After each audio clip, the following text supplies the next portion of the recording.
Yo guys, нэг сайн момент дэтэй, нэг момент дэтэй. 50k challenge-ийн 12 дахь өдөр. Let's go.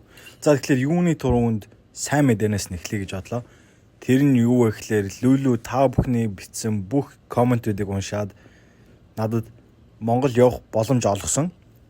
Энэ нь бол сайн мэдээ шүү заяа.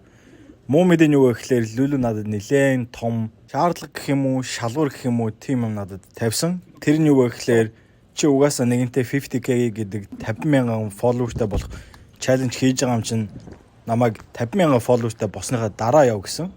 Тийм учраас би баг энэ 100 явж чадахгүй юу гэдэг л байгаа. Тийм болохоор би та бүхэнд өнөөдрөөс эхлээд ер нь контентуудаа илүү их сайн контентууд оруулъя, илүү олныг оруулъя гэж бодлоо.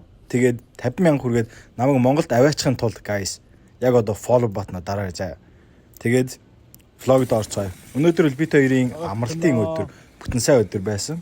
Тэгээд бид хоёрын хаяада хардаг жижигээд sausage нөхөө ирээд бид хоёр өдөржингөө амарч ягаад Costco орж хүнсээ цуглуулад гэртээ буцаж ирээд Лүлү анаг дагуулж фитнестэй явах гэж гуйш нэг үзээд, ууралж нэг үзээд, сүултээ аргадаж нэг үзээд эцсүүлд нь ингээд массаж хийж өгж, тохиролцоо хийж арай гэж нэг юм бид хоёр фитнестэй дагуулж авсан. Энийг байгаамтны хараад байгаа нүд мэдэн хараа. Тэгээд массаж хийгээлсэн, гар өвдөөд массажа хийгээл хажууталд нэг юм далчганаал. Тэгээ фитнес дээр 8 цаг гэж очиод өнөөдөр бид хоёр бөксөн бие буюу өгцөг хөлний 3хан даслаг хийсэн. Хамгийн ихнийхэн дасгал юу вэ гэхээр hip thrust буюу яг өгцгөн зориулсан дашаагаараа өргөдөг дасгал, дашаа гэдэг лөө. Дашаагаараа өргөдөг дасгал.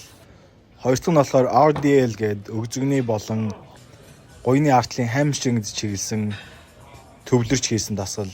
Гурав дахь нь болохоор дасгалынхаа бичлэг хийгээг байна. Тэгээ гэртээ арай сонгивсаал идээд энэ өдрийг өнгөрөөсөн. Энэ хүртэл үзсэн баярлалаа guys. Follow дарахаа мартав. Намайг 50k болгож Монголд очиулъя. Тэгээд Costco-гийн бичлэг үзмээр нөө. Comment бичээрэй за. Энэ хүртэл үзсэн баярлалаа. Peace out and love you guys.